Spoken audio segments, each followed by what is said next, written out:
Always start your meditation with thoughts of goodwill. Goodwill for yourself, goodwill for the people around you, goodwill out in all directions. The image they give in the canon is someone blowing a conch shell trumpet. As soon as he blows a trumpet, the sound goes everywhere, without selecting that it's going to go north or south or for this person or that person. It goes to everybody, and the trumpet player included.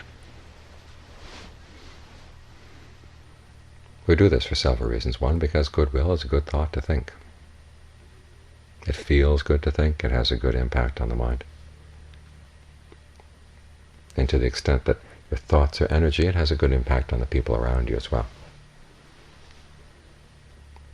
And it's our basic motivation for meditation. We do really wish happiness for ourselves.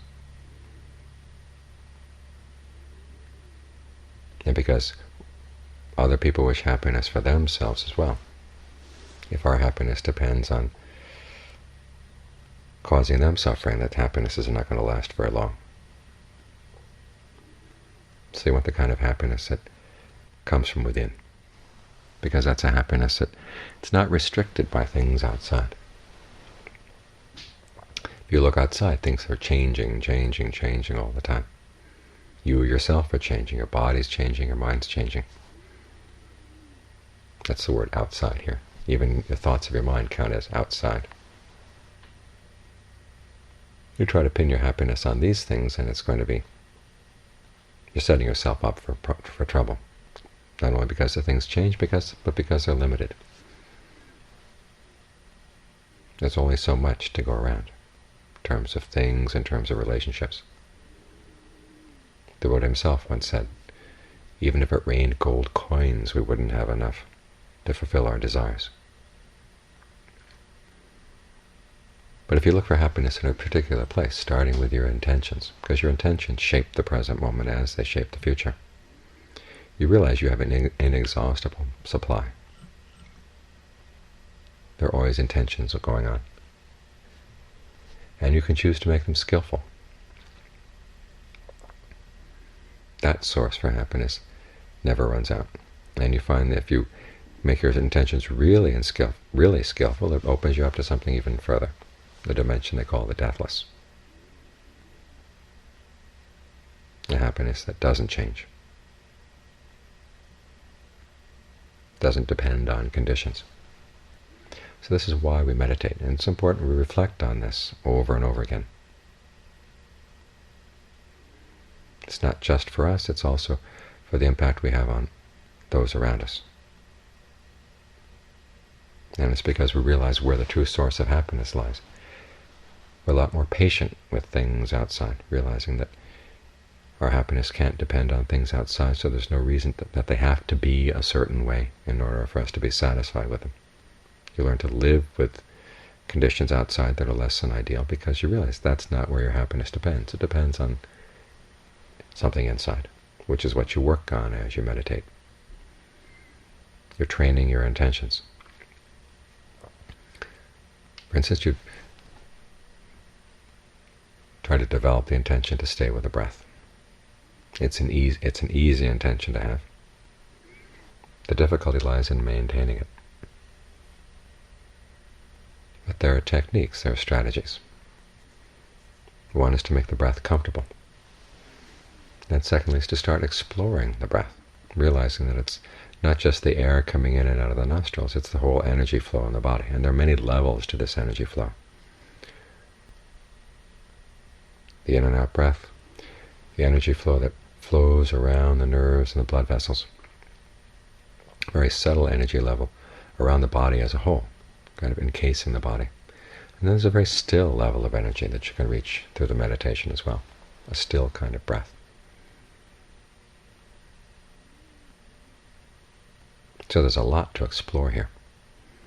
If you think there's simply the in and out, in and out, in and out, it gets very boring very quickly, and your mind is going to look someplace else for satisfaction.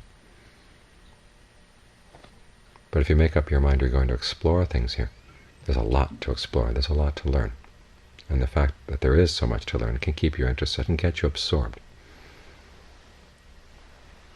So try to be as sensitive as possible to breathing.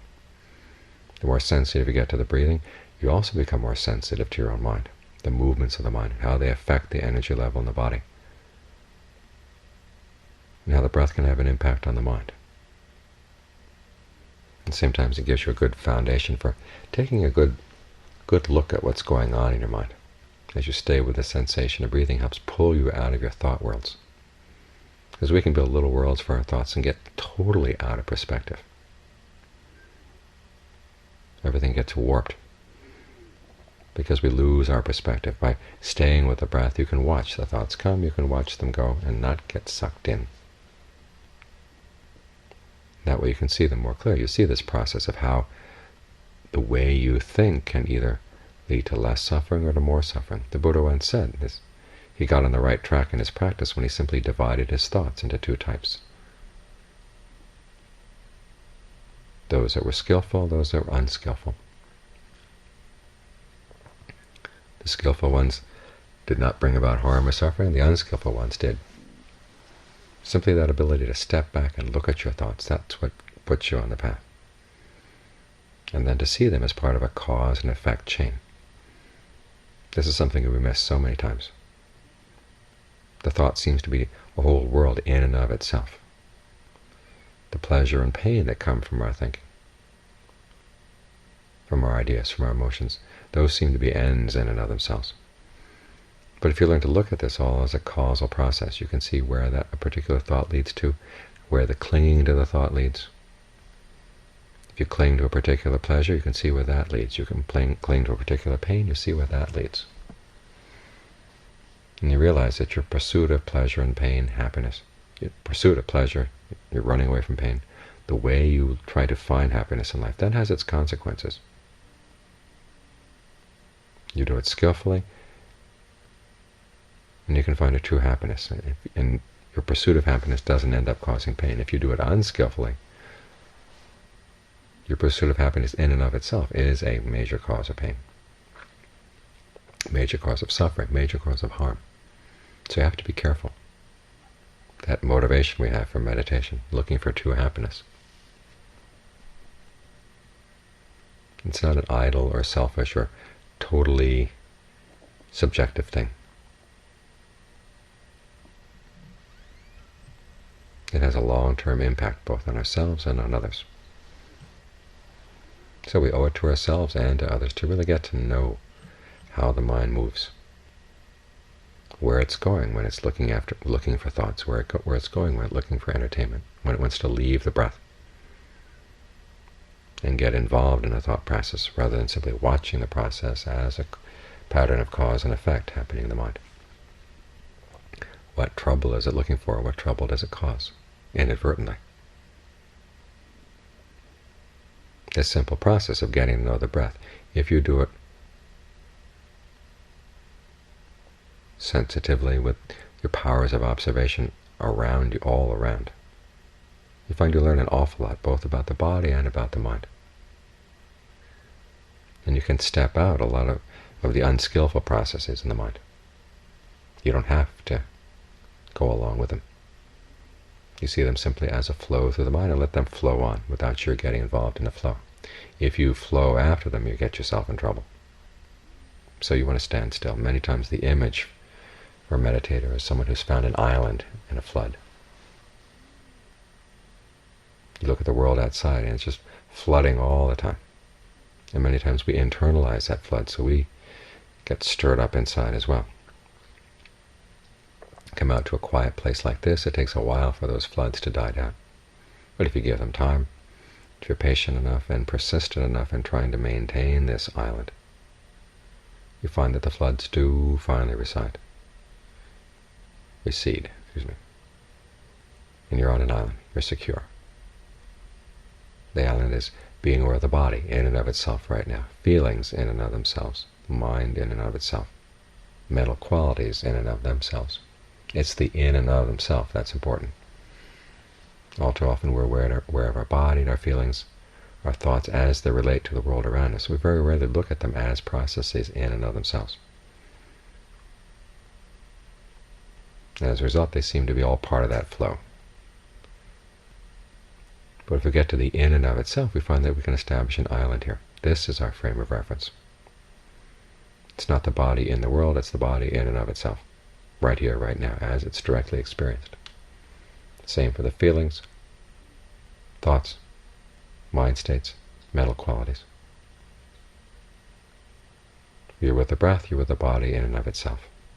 The feelings caused by the breath, those are feelings in and of themselves. See them as a causal pattern here. Try not to get involved in the storylines that you can build around them. And you find that you do develop that island, and it's an island that you can then take with you wherever you go. Wherever there's a flood, you've got your island. And it's in this island that you find true peace, true happiness. The Buddha once said, there is no happiness other than peace.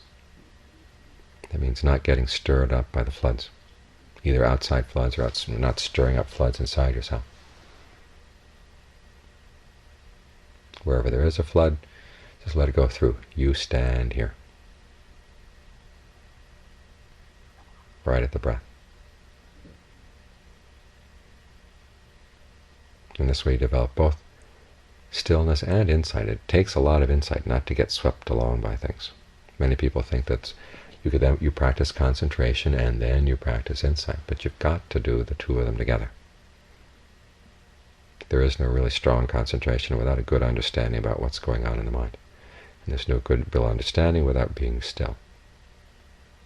So the two have to come together. They strengthen one another. They help one another along. So as we stay here practicing, staying with the breath, developing the qualities of mindfulness and alertness, we need to stay with the breath. We're showing goodwill for ourselves. A happiness that is pure, a happiness that is wise, a happiness that's compassionate.